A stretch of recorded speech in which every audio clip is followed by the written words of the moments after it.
from the East African Business Council, who represents Uganda, Mr. Inariona, Ministry of Trade, my colleague Julius Erohanga, Director for Policy at PCU, Mr. Samora Machel from the Uganda Tourism Board, representing the CEO, colleagues from UNBS and Ministry of Trade, the Fourth Estate, who are my former colleagues, ladies and gentlemen. Honorable Minister, you're most welcome to officiate and grace this occasion. Time is not of good state for us. It's 11:30. I know that newsrooms need news, so I'll be brief. The reason we are here, Honorable Minister and members of the Fourth Estate, is to announce a very big event that is going to shape the destiny of industry, of trade, and investment for Uganda and the East African community as we know it. Honorable Minister, we are here to announce the third annual Regional Industrialization Conference. We know it as the RIC, RIC, Regional Industrialization Conference. It's going to take place for 2 days on the 18th and 19th of August, which is next week on Tuesday and Wednesday. In this conference, on behalf of the Private Sector Foundation, which is a convener, partnering with the Ministry of Trade, Industry and Cooperatives, and our colleagues from across the region, we are going to convene many players in the industry space, and our theme this year, Honorable Minister, members present, is unlocking industrial competitiveness through innovation and regional value chain integration. Now, why are we holding this conference? Number one, Honorable Minister, Uganda currently is the chair of the East African community. And by extension, you are the chair of the Council of Ministers of Trade and Industry. And by extension, Uganda's private sector is taking the lead in creating an enabling environment for industry to talk to each other. We are creating a forum where the total combined population of the Eastern African region is about 400 million people. We have trade between the East African members about $20 billion. We are part of the Africa Continental Trade Area, and unfortunately, only 20% of East Africa's agricultural output is processed locally. Now we have a challenge of importing goods from outside, and yet we can actually import internally. The intra-African, East African region can trade with each other. So we have decided that because we are not talking to each other, we are not processing with each other, we are not supporting each other enough, through the East African Business Council, we have invited all the players in the industry. And by this I mean our colleagues from Kenya, the Kenya Private Sector Alliance, Tanzania Private Sector Foundation, the Rwanda Private Sector Alliance, the South Sudan Chamber of Commerce, and other regional players. We've invited them in the room, and number one, we are going to champion industrial dialogue. What do I mean by that? We want industries to speak to each other, willing buyer, willing seller. And we've invited the top players in the East African region. Number two, where we have challenges, Honorable Minister, we have also created an investment forum where players come in the same room and see where can we do joint ventures. Number three, we are saying if the problem is having challenges with the different governments, can we have a government or G2G policy roundtable to address specific challenges that are taking place? Number four, because we are in industry, seeing is believing. So we've set up an exhibition and trade fair where people will come and display their different products, product ranges, technologies, so that people can actually see and buy. And then, of course, Honorable Minister, in this big event, we have many what we call value chains.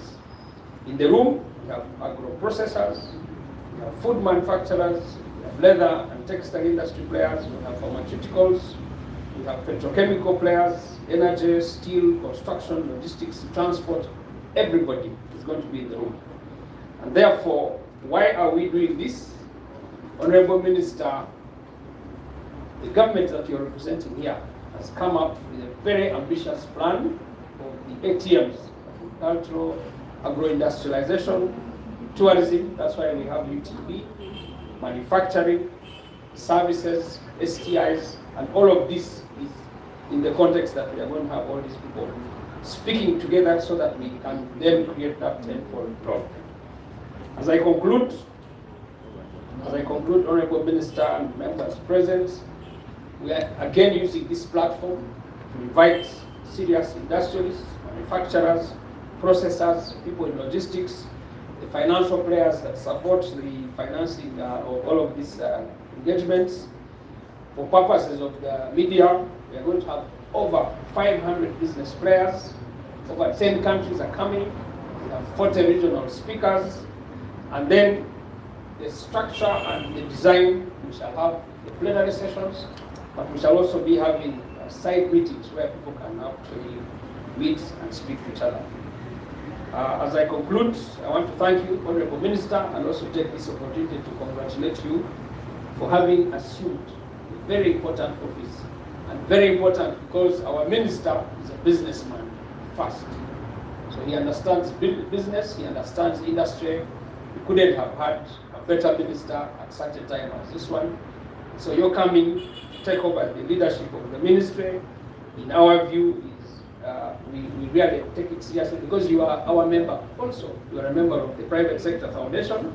So seeing one of ours in this place is actually an endorsement that business is going to take off. So we thank you very much for coming, our partners, our colleagues. I then open the floor now to Mr. Simon Kaheru to come and take over and speak into the East African Business Council and the preparedness that we have put in place to ensure that this conference is a success. Thank you very much.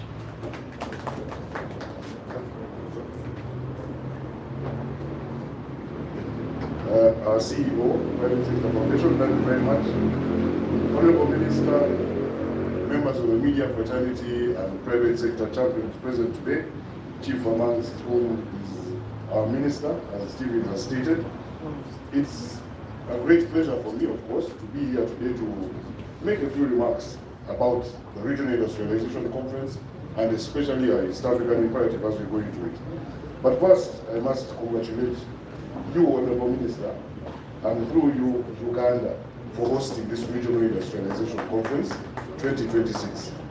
It's very, very important for us as a country before I go into the rest of East Africa. And it's on that note that I'd like you, Honorable Minister, to please convey our gratitude to His Excellency the President, who is the chair of the Head of State Summit, because this, as Stephen has stated, is indeed a landmark. But also, please thank him for appointing you Minister of Trade, Industry and Cooperatives, because the truth is he could not have done a better job. Even if he had appointed me, I don't think we'd have been as happy as you being our minister this season. Please clap for the minister. Honorable Minister, our president is a very wise man. We've always known this.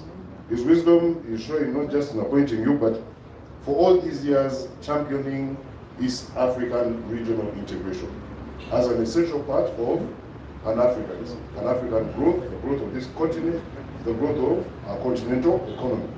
And the president himself is one of the champions of private sector growth, industry and development. And as Stephen has stated, it has been one of the crucial, let's say, pins of Uganda's economic growth.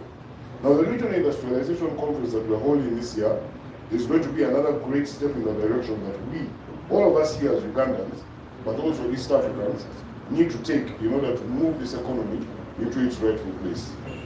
Honorable Minister, the media, very important people in our lives. Today, I'd like to quote from an article that has run in the New Vision. And I'd like everybody to please read that article by the Acting Director General of the East African Development Bank. I'll read one specific paragraph from that article. What determines whether capital stays, compounds, and generates broad-based prosperity is the depth of the region's economic integration. The depth of the region's economic integration. The actual infrastructure, policy architecture, and financing mechanisms that allow goods, services, and capital to move across borders with predictability and low friction remain the defining test. The actual infrastructure, policy, and financing mechanisms. Honorable Minister, very many clever people, like the DG of the East African Development Bank, Mr. Stephen Asimwe here, yourself and the President, have identified regional integration as our imperative. Without it, none of these countries is going to go anywhere. The President has already stated that dwarfs fighting amongst themselves cannot achieve anything, they remain short. The imperative that we are pursuing here is running as a regional economic community that brings together the entire power of this private sector that exists in all, now there are going to be 10 countries, because we are looking at Ethiopia as well.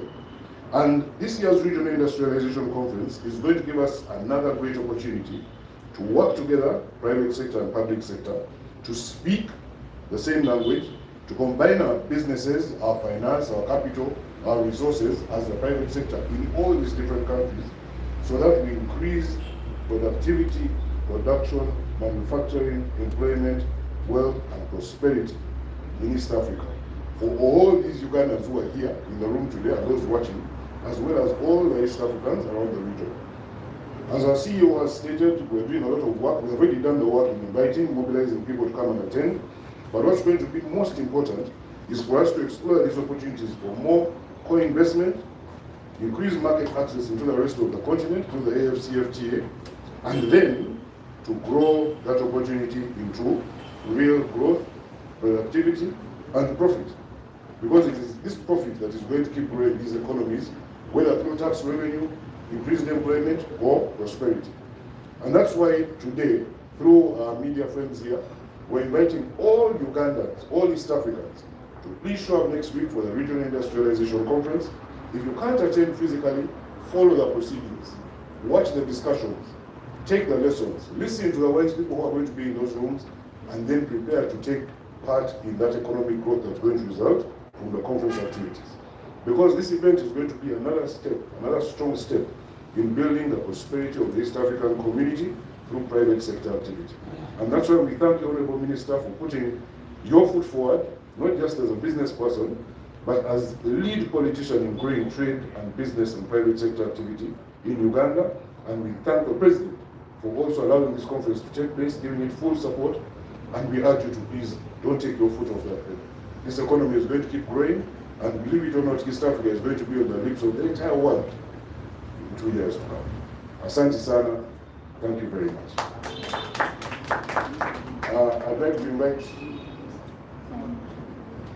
yes, our colleague from Uganda Tourism Board to please come and also invite people to the conference and to visit Uganda. Thank you very much.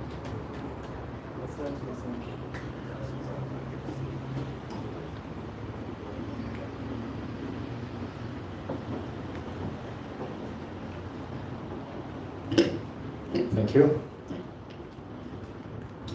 Honorable Minister of Trade, Industry and Cooperatives, our CEO, PSFU, Mr. Asimwe, who also that was as my mentor in the tourism space, and also the honorable delegates that have been here before, and also the media. A very good morning.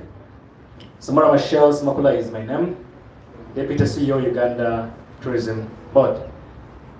I'm here representing two spaces. Honorable Minister, Uganda Tourism Board is in charge of tourism, but also is in charge of championing MICE, that's meeting, incentives, conferences, and events. Whenever we see such conferences, events coming to the space of the country, it's really our pride as the board to see that we speak about the economic value and the sense that such conferences bring into the country. I bring you greetings from Juliana Kagwa, the CEO of Uganda Tourism Board. And from where we are seated as Uganda Tourism Board, one thing we can say that the moment we talk about the third annual regional conference that's coming through, we see a lot of timeliness in terms of the theme.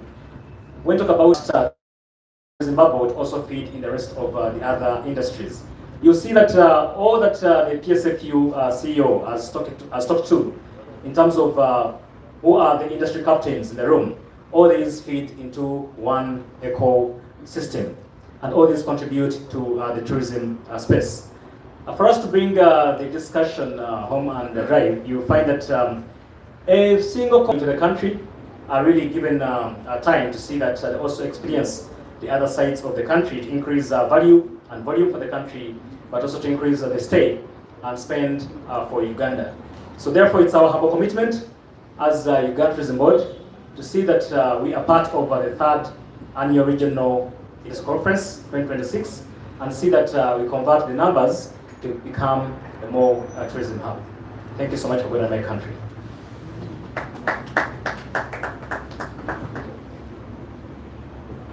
Thank you very much, Mr. Samora Machel. It's now my singular honor to invite the Honorable Minister to give that speech and the press release for today. Thank you.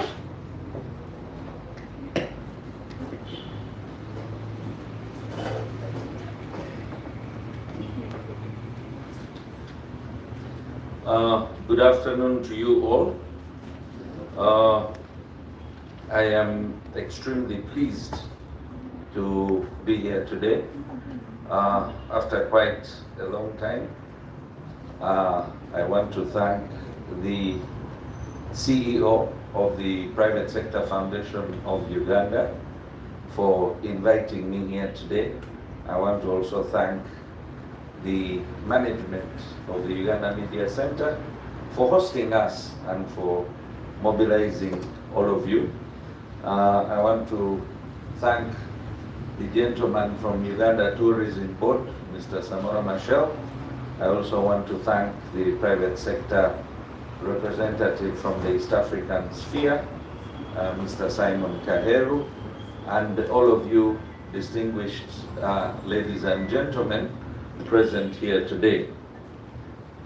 My task here is simple, is to request the business community to come and attend, to come and support the Uganda Industrial Conference, the Regional Industrial Conference that is going to be held in Uganda. It is a regional conference that encompasses 10 countries now, and the Private Sector Foundation of Uganda has been leading this initiative. As a ministry, it's our responsibility to support them, to stand by them, to prop them, and to assure the population that Uganda is ready for business. As a government,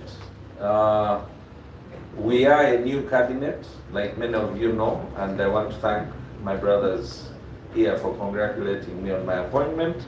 I would also like to take this opportunity, as it's my first chance being here at the Media Centre, to use this opportunity and thank His Excellency the President for this appointment to this very, very important position. I have been introduced. I hold many caps.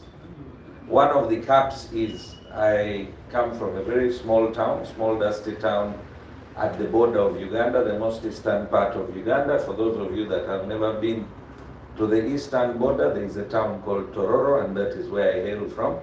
So I'm a small boy from a small town. That's my first cap. The second one is that I am a businessman, like has been introduced. I have also played a role in industry and several other organizations.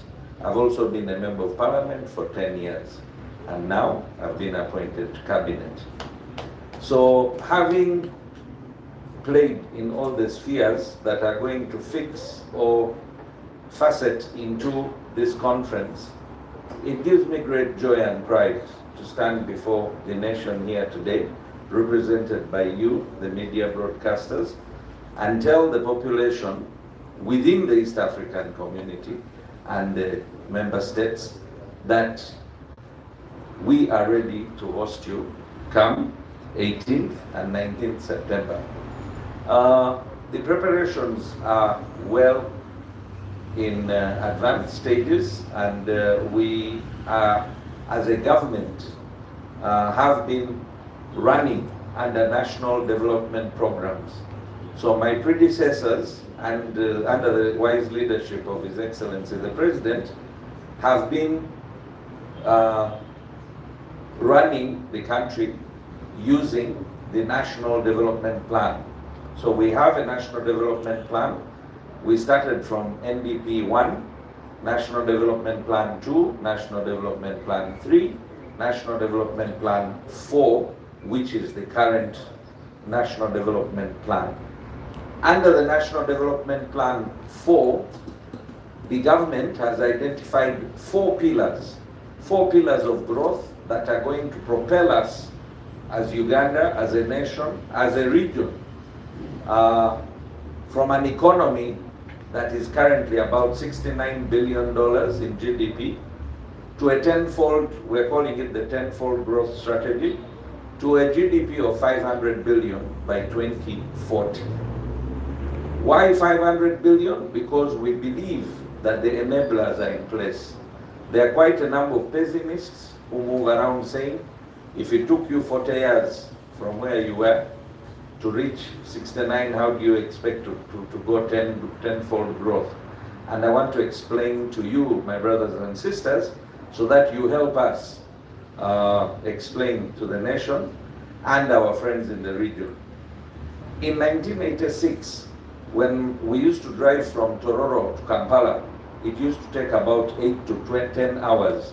You're driving from one pothole to another pothole, and the roads were almost non-existent. Security was a problem. If you moved even with a bicycle past a barracks or a roadblock, they would keep it. If you had some sugar, which at that time Uganda did not produce, we had to get it from our neighboring countries. Cooking oil used to come as USAID labeled tins. The salt that we used to eat was crushed, the ones you feed your cows nowadays, and several other commodities. The posho was yellow. When we went to school, we used to eat yellow posho, and the story goes on and on. So from that situation of having no road network, today we have tarmac roads from border to border. Swam, which is our border in Sebei, to Mutukula in the southernmost part, Bwera in the western part, Elegu in the northern part, Busia and Malaba in the eastern part. All our border posts have tarmac roads. The entire nation is crisscrossing with good trunk roads. Security from border to border, we are fully covered, and there are no businesses can survive, whether industry or even a duka cannot survive if there is no security.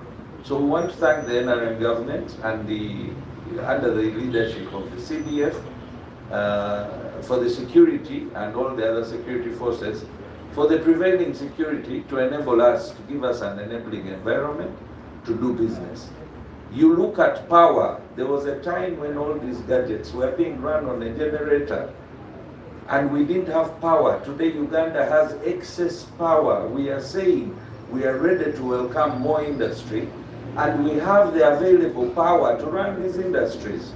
When you look at access to clean water, access to Medicare, access to education. When I went to Makerere College School in 1986, when after the takeoff, we were the students that started A-level in March. And I want to tell you that Makerere was graduating only 860 students. In the whole of Uganda, we had only one university. Now today I see you young people, because of the enabling environment that the NRM government has created, we have more than 55 public and government institutions that are graduating close to 300,000 students every year. So we have the manpower that is required to run these industries.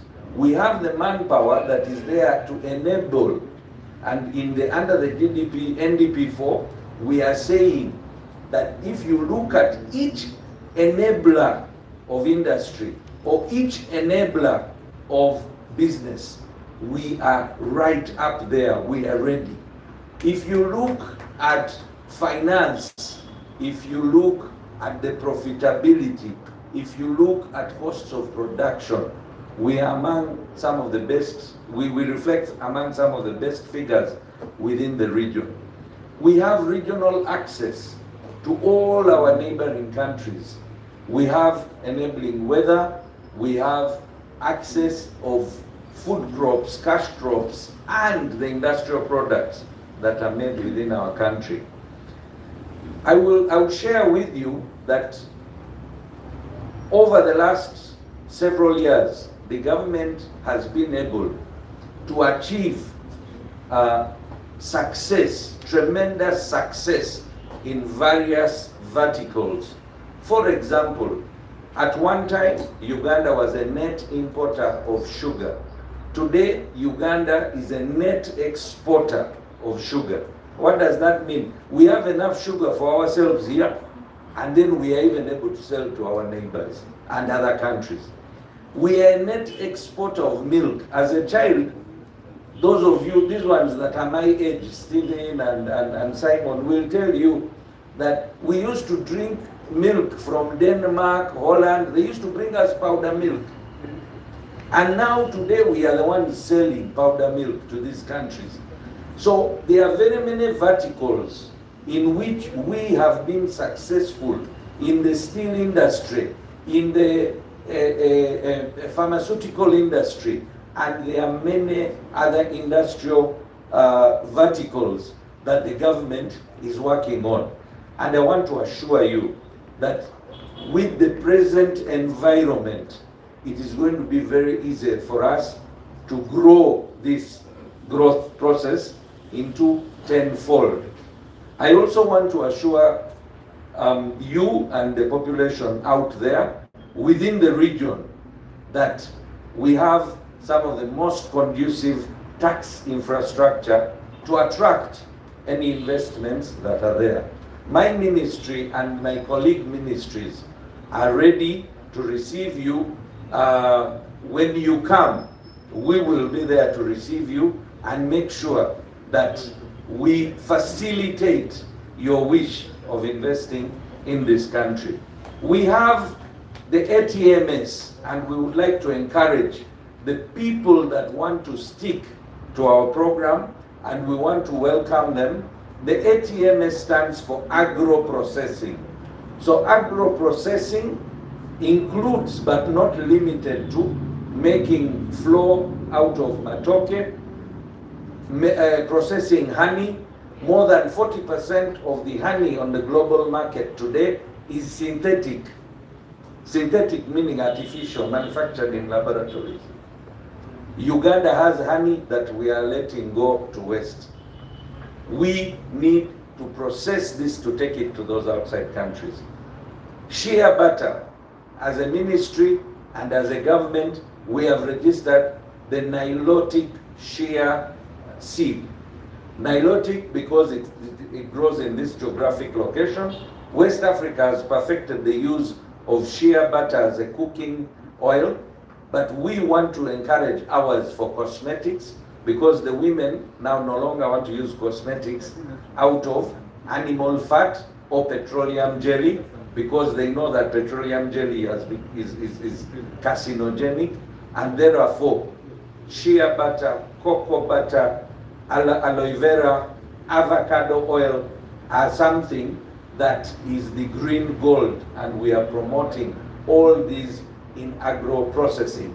Like I've already mentioned, we have people who are involved in the milk chains, in the sugar cane, in the cocoa, and we are saying that there is still opportunity for much more agro-processing industries fruit processing to help Uganda grow the export market. I also want to encourage people like our colleague from tourism and say, Uganda is unique. God has blessed us, and we are unique not only by weather, but by many other factors. We have 3 unique selling points that no other country in the world has. One is that we are home to source of the Nile. 2 is that we are home to the endangered species, the silverback gorilla, which is predominantly found in Uganda. And 3, the Rwenzori Mountains, which is the only snow-peaked mountain that sits on the equator. So with all this, and of course you have the big 5, the wildlife in the Murchison Falls National Park, Queen Elizabeth. Recently we have opened Kidepo, and quite a number of other tourism activities that are growing in the country. So we want to encourage our participants that when you come with a few extra days to experience the ride on the Nile amongst the hippos and the crocodiles as you go to the foot of Murchison Falls. I also want to encourage investors to come and invest in the tourism sector. We have all the opportunities, our teams are ready, and we have some of the classiest facilities that match any world-class facility on any part of the globe, and with the good network and good infrastructure, etc., you will have one of your lifetime experiences. On the other point, I go to the next point, which is mining. As a country, we are almost virgin at mining sector and mining development. But like many of you know, we are about to touch the first oil. We have started exporting gold, which is one of our largest foreign exchange earners. There is tin being processed. There is wolfram. There is lithium. There is vermiculite. Copper and cobalt are on the way coming. And therefore, as a country, we are set to benefit from the mineral processing. We are going to be ready to encourage any global firms that want to come and partake of the mining sector in this country, because it's one of the key pillars that we are looking at as the growth sector. Lastly, amongst the 4 is science, technology, and innovation. Today we have some of the finest internet speeds in the country. We have one of the strongest national fiber backbones that is spread across the country. We have some of the most educated population. We have some of the most well-spoken English-speaking population in the world. And I think we are ready to host BPOs, call centers, and various other programs that come up with the technology development, like AI. Our schools are teaching all these programs, and we believe that with the brains we have, the young population we have, more than 70% of our population is young, and we believe that we are ready to take charge of that. So as government, we have set the enablers, we have set the priorities, and we request that you, the investment community, come to this country and see for yourself on 18th and 19th September, and we shall be there to facilitate your investments and your wishes. Our teams, with the CEO and his teams, my ministry, and all the other ministries that I represent here, because we are no longer working in silos, and we've agreed to work as one government, and therefore, whether it's Ministry of Lands, Ministry of Science and Technology, or any other ministry, including agriculture, we will be there to make sure that your businesses are facilitated adequately. As I wind up, I want to tell you that the government has invested heavily in Uganda Airlines. It's one of our key we have paid already, but like many of you know, aeroplanes are not like mobile phones that you go and pick from the shop. You pay, then they start making. So within the next 2 years, we're expecting 2 cargo planes, and then we'll keep on getting the others. So as we sort out the bottleneck for the export for horticulture and fruits, fresh fruits and horticulture to the global markets, we are also working very, very diligently and hard to make sure that our standard gauge railway, the railway, to facilitate movement of cargo from here to the coast is almost complete. The meter gauge railway, is almost complete. The standard gauge railway, the work has started, and thereafter we are going to be sorting out that bottleneck as well. I want to encourage each one of you in your various media houses to not only stop at posting this news on your TVs and radios, but to use the World Wide Web, post it on social media, post responsibly, because you may not believe or be a supporter of the NRM government, but I plead with each one of you to be Ugandan first, because this is about Uganda and it's not about an individual. I beg to submit. I say this all for God and my country. Thank you so much, Honorable Minister. At this moment, allow me to invite Mr. Simo to receive questions from the media, and then we have Uganda. Thank you very much. Let's give another hand clap to Honorable Minister. Honorable Minister, in my view, has comprehensively covered everything over and above what we had stated. We came here on industry, but he's given us an ecosystem. He's given us transport, logistics, conducive environment, taxation. I'm a media person for 22 years. I think that everything has been covered by government and private sector. Is there anything burning? And within the context, because I wanted us to give so that you have this document, this event on air,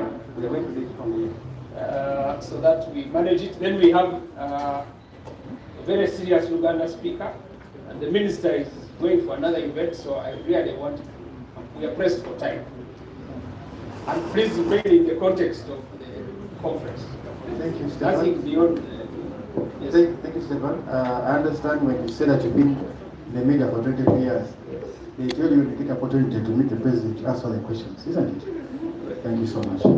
Now that the Honorable Minister is here with us, welcome aboard. I understand that you know that your docket for so long, people who are dealing in rice are complaining about permits. People who are at the border of Mutukula are saying that the Ministry of Trade only gave out 30 permits to companies, and they have failed to bring in the rice in the country. Last week on Friday, they had a standoff. The cars have been there since 27. As the ministry, do you know about this? And what intervention are you doing? And also in that regard, they are saying that the people who have the permits are charging them 18,000. They are supposed to pay less money. And then URA is not in the know of that. Which media house? My name is Raymond Tamale, and I work with NTV. One more, and the minister has a flight to catch. My name is Isabel Nakiria from CGTN. About sugar exports. Exporters are also crying. Kenya has locked them out. And they say they have talked to the Ministry of Trade and they have not received any answer. Could you have a response on that? And also, the East African community, there's a push for a common currency. Could this be a reality? And Honorable Minister, you as a businessman, you've traded before in different currencies. How has this affected your business, dealing in different currencies all the time, when a common currency could be a reality soon? Thanks. Thank you very much. I think we'll give the minister a chance, but on the issue of, we have something called non-tariff barriers, which is basically people blocking products that are one of the key areas we are going to address, Honorable Minister. at the conference is that us as private sector players, it has been an ongoing war. So in the conference, we are going to spend some time discussing how to manage non-tariff barriers, those things that are blocking or impeding trade. That's a good question. We are going to address it, but let me allow the Honorable Minister to come. And after him, some other come. Give 5 minutes in Uganda, we will take off. Thank you.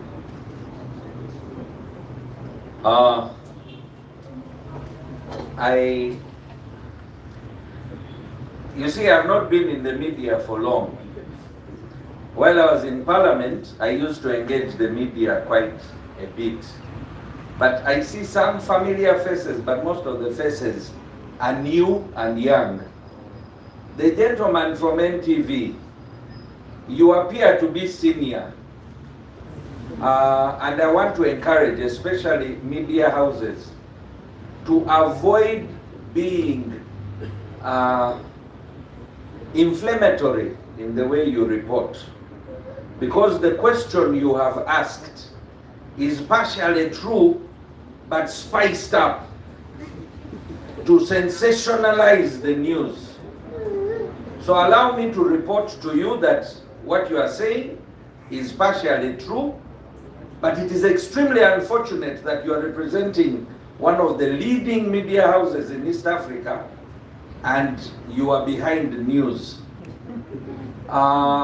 We are all aware that my ministry is mandated with regulating trade. And within the ministry, within government, we have what we are calling import substitution. So we look at a global picture, a bird's eye view of what products are we importing from outside countries that are affecting our balance of payment. For those of you that don't understand balance of payment, it means the amount of money, the difference between the amount of money you use to import and what you are exporting. That is called balance of payment.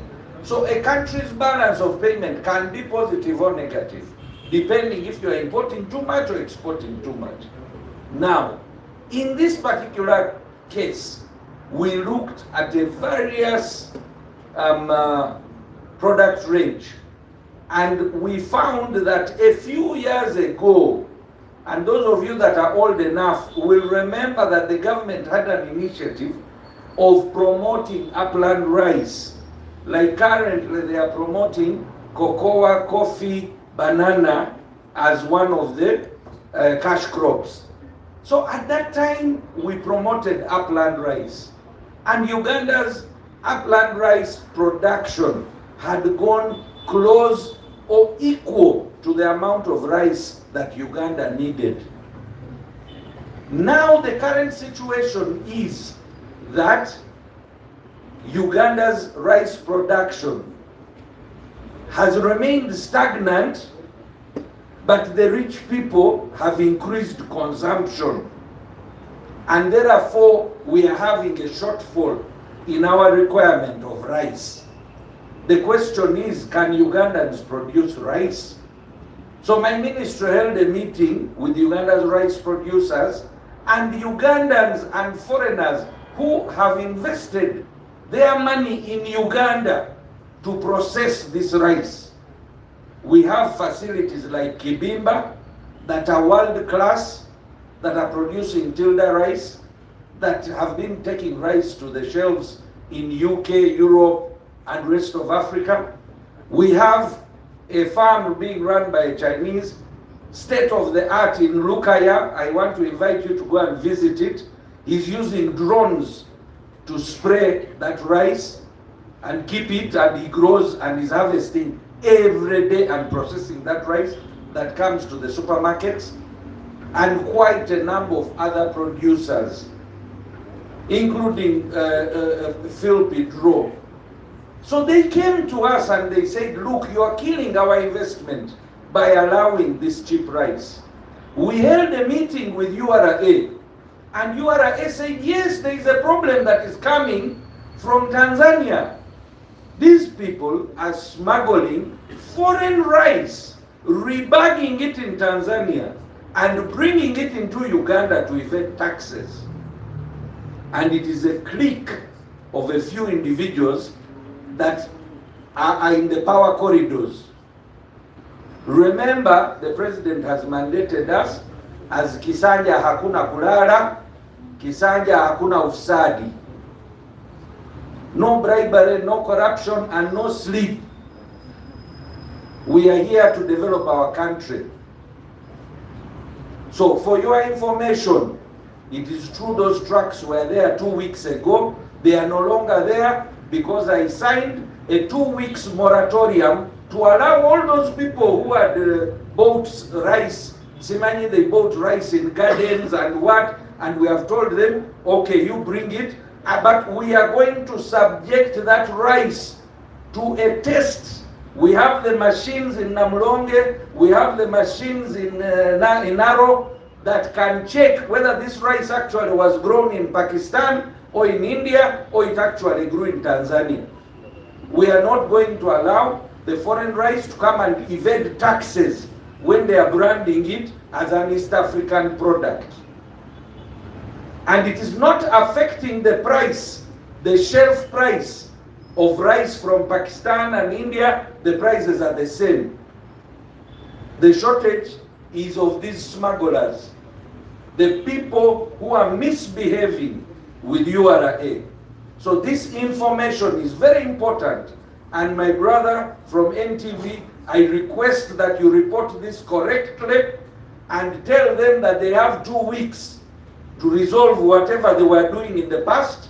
We are going to facilitate genuine people. Yes, we had started. By the time the issue was reported to the bosses in government and corridors of power, we had issued 20 permits. So far we have issued 25, and our offices are still open. There is an online application system. It is transparent, and my office is also open. We are going to facilitate the genuine people, but those that are trying to manipulate the system and bring down the rice production and frustrate our the investors in Uganda will burn their fingers. That's what I promise you. On the same issue, I want to report here that there is no rice producer, no rice importer that has come to my office and has not been met by myself. I operate an open door policy. I want to invite the genuine people dealing in rice, and we are saying, let's work together to grow our nation together. I want to once again appeal to the media not to be used by these agents who are fighting. Come to our offices. We are forget about the past. This cabinet will answer your questions. So come and ask us. Don't talk like that in the corridors. Don't misrepresent facts. Because like I have said, whatever you print, whatever you post is a world wide web.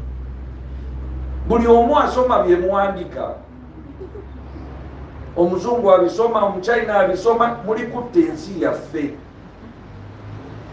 Report responsibly, please. It is a request. I am begging.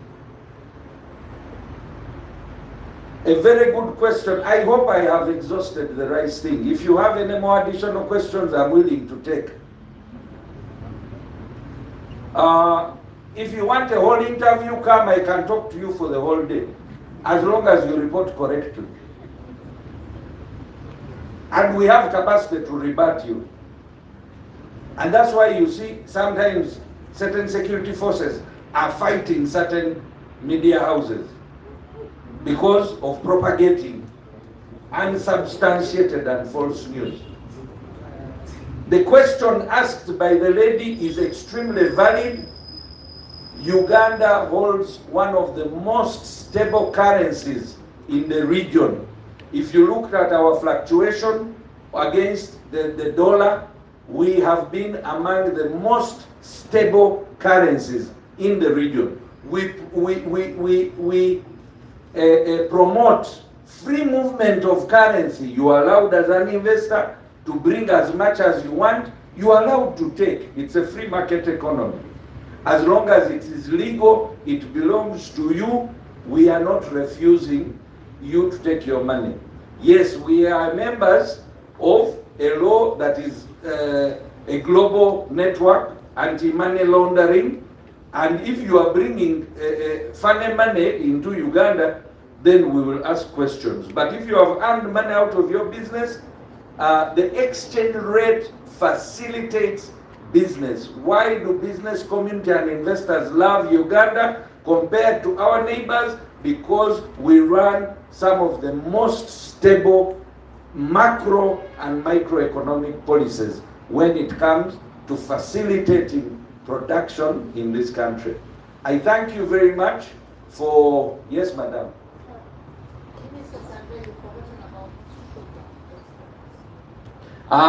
Yes, we are aware that our neighbors in Kenya, again, another example of poor reporting. Yeah, I had forgotten that one. She accuses us of having done nothing and that the sugar exporters have not been told anything. Now that is not true. I had just been appointed. We were under training in Chankwanzi. The sugar producers and exporters called us and told us that our neighbors, Kenya, have put an excise duty on sugar that is going to be imported into Kenya. So I raised the issue with the minister in charge of East Africa who was with us. I raised the issue with the Minister of Finance. I wrote a letter to His Excellency the President to engage with the head of state, President Ruto, and find out why Kenya has chosen to go against the East African Treaty. I also asked the Minister of State in charge of trade in my ministry, General Mbadi, to engage with our counterpart in Kenya because they were already in talks before my appointment and they were resolving non-tariff barriers, and the meeting had been held in Mbale. So the reports that came back from General Mbadi is that they are going to consider. We discussed with the sugar producers and they consulted with us in a meeting, and the chairman of the Uganda Sugar Council consulted with me and said that we are going to take Kenya to court for flouting the law. And I said it is their own mandate as a sugar council, but as a country we will stand by our sugar producers. We have engaged using various other routes. We have engaged as the Minister of East Africa. We have engaged as Council of Ministers. We have engaged as commissioners in external trade. Our Commissioner of External Trade went to Arusha. We have launched a formal complaint and it is work in progress. So for somebody to stand here and say there is nothing done is not true. Those exporters are aware of what is happening.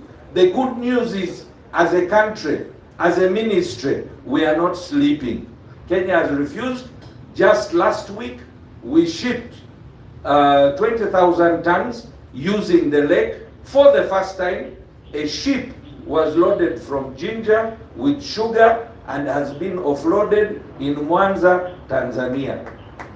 We have engaged with the Saudi Arabians.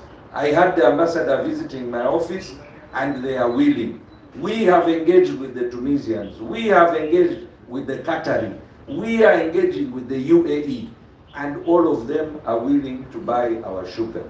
So yes, one door may be locked, but there are several others opening.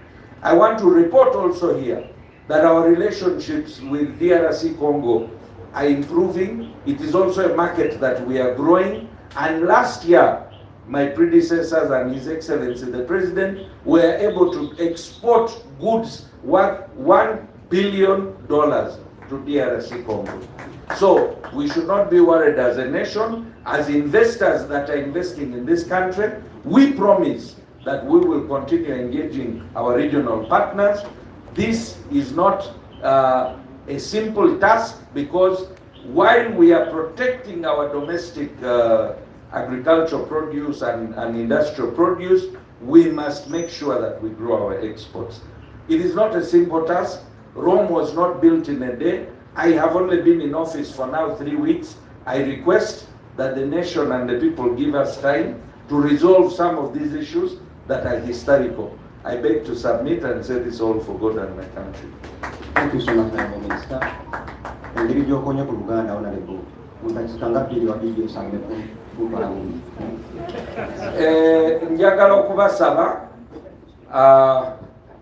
waliwo conference egenda okubeera mu Uganda, Private Sector Foundation of Uganda yeri kugikula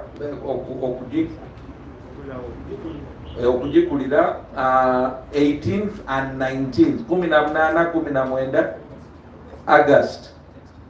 So waliwo ensi za bweru amakolero agava mu nsi ag'enjawulo agenda okubeera mu Uganda, bagenda okujja okulaba obusobozi bwaffe, bagenda okujja okulaba embeera yaffe. Ffe nga gavumenti tutegese okubalaga butulina ekitaagisibwa okukola makolero, okukola businesses zaabwe okuzireeta wano. Twagala nammwe mutuyambe, mujje mulabe ebigenda okukolebwa n'okuyamba ab'amawulire batuyambe okutambuza ekintu kino, tulabe abanamakolero ne bali abayagala okukola, abayagala okuyiga bajje balabe bayige, kubanga ffe bwetuli gavumenti yoweeri okulaga engeri gundi abantu bayinza okukulakulanya, kubanga tulina ebintu bingi ng'ensi gye tusobola okutunda mu nsi z'ebweru, ng'omubisi gw'enjuki, nga avocado, gundi eno shea butter, obuto obuva mu shea seed mu Northern Uganda ne Eastern. Waliwo ebintu ebingi bye tusobola okukolamu nga twongeramu magezi okutunda mu nsi z'ebweru. So njagala okubasaba mutuyungeko, mutuyambeko, tulabe engeri gye tusobola okuleeta makolero abaana baffe bafunemu emirimu, gavumenti efunemu misolo. Mwebale nnyo.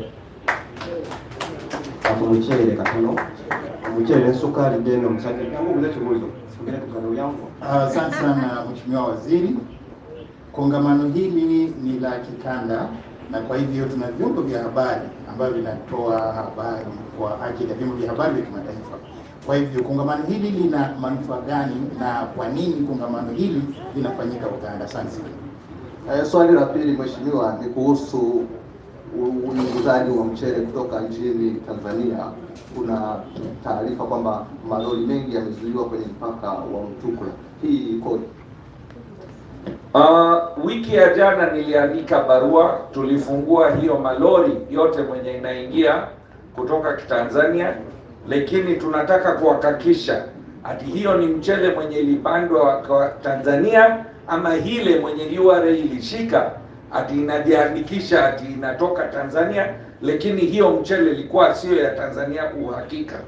So inatakiwa sisi tusaidiane walimaji ya Uganda kuendelea na kulima ya hawa, lakini kama wanajisaidiwa na wenzi yetu na wandugu yetu wenye wanatoa mchele Tanzania.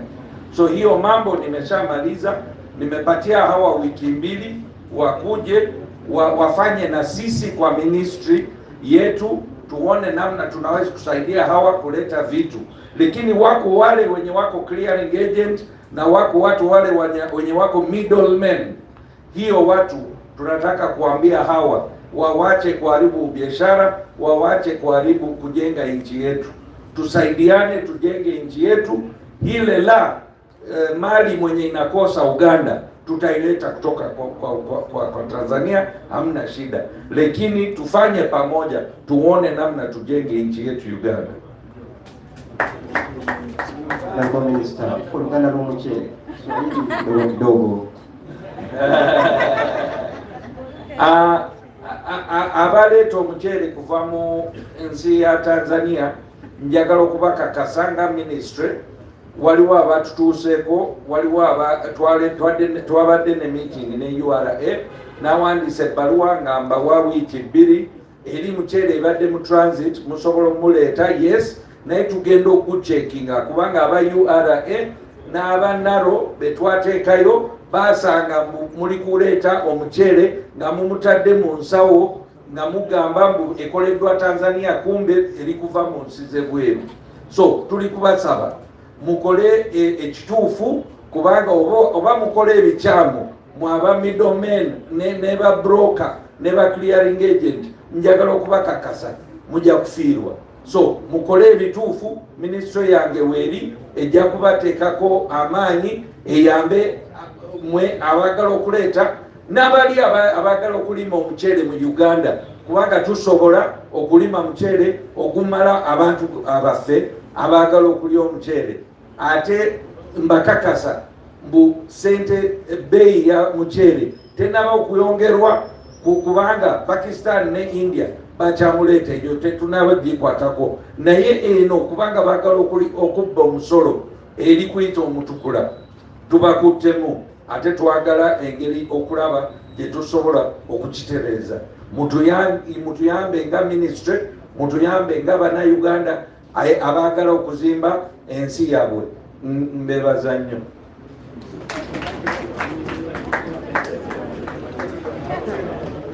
We'll close this session. Stephen has a few.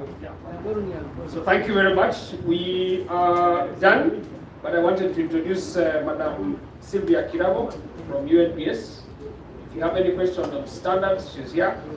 And Madam Doreen Kembamazi from the Uganda Free Zones and Exports Authority. If you need to talk about production, free zones, they are here. Honorable Minister, we need a picture with you for the records, for the press. I know they need archives, so maybe. Dennis, thank you very much for hosting us. And thank you. If you need any more Uganda, Samora is here.